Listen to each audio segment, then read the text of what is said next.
Ikatlong kabanata. Mga lingkod ng Diyos. Mga kapatid, hindi ko kayo makausap noon bilang mga taong ginagabayan ng Espiritu ng Diyos, kundi bilang mga taong makamundo at sanggol pa sa pananampalataya kay Kristo. Ang mga ipinangaral ko sa inyo'y mga simpleng aral lamang, dahil sa hindi pa ninyo kayang unawain ang malalalim na pangaral.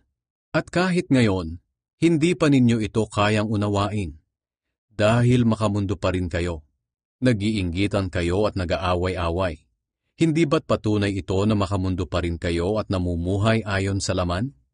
Kapag sinasabi ninyong, kay Pablo ako, o kay Apolos ako, hindi ba't para kayong mga taong makamundo na nagkakampi-kampihan? Bakit? Sino ba si Apolos? At sino nga ba naman akong si Pablo? Kami ay mga lingkod lamang ng Diyos na ginamit niya upang sumampalataya kayo. At ang bawat isa sa amin ay gumagawa lamang ng gawaing ibinigay sa amin ng Panginoon. Ako ang nagtanim, at si Apolos ang nagdilig.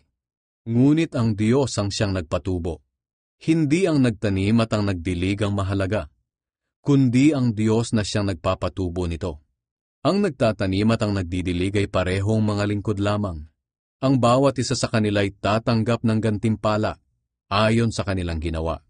Kami ni Apolos ay nagtutulungan bilang mga manggagawa ng Diyos, at kayo'y katulad ng bukirin na ipinasasaka sa amin ng Diyos.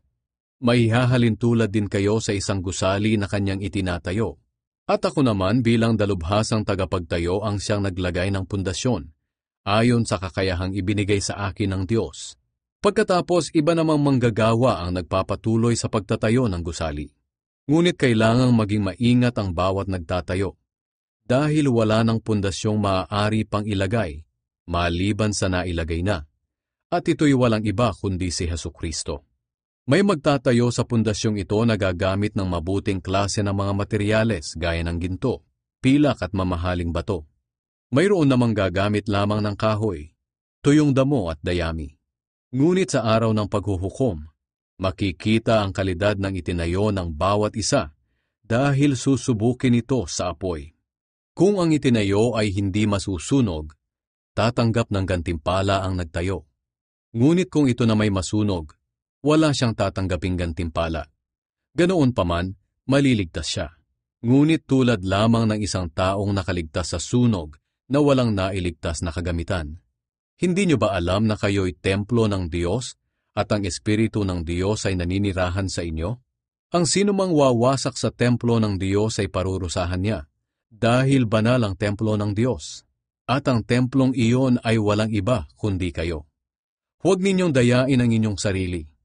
Kung mayroon man sa inyong nag-aakala na siya'y marunong ayon sa karunungan ng mundo, kinakailangang tigilan na niya ang ganyang pag-iisip upang maging marunong siya sa paningin ng Diyos. Sapagkat ang karunungan ng mundo ay kamangmangan lamang sa paningin ng Diyos.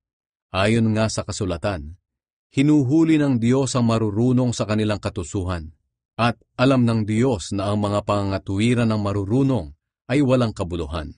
Kaya huwag ninyong ipagmalaki ang sinuman, sapagkat lahat ay binigay ng Diyos sa inyo para sa ikabubuti ninyo. Ako, si Apolos at si Pedro, kaming lahat ay inyo. Maging ang mundo, ang buhay at kamatayan, ang kasalukuyan at hinaharap, lahat ng ito'y sa inyo.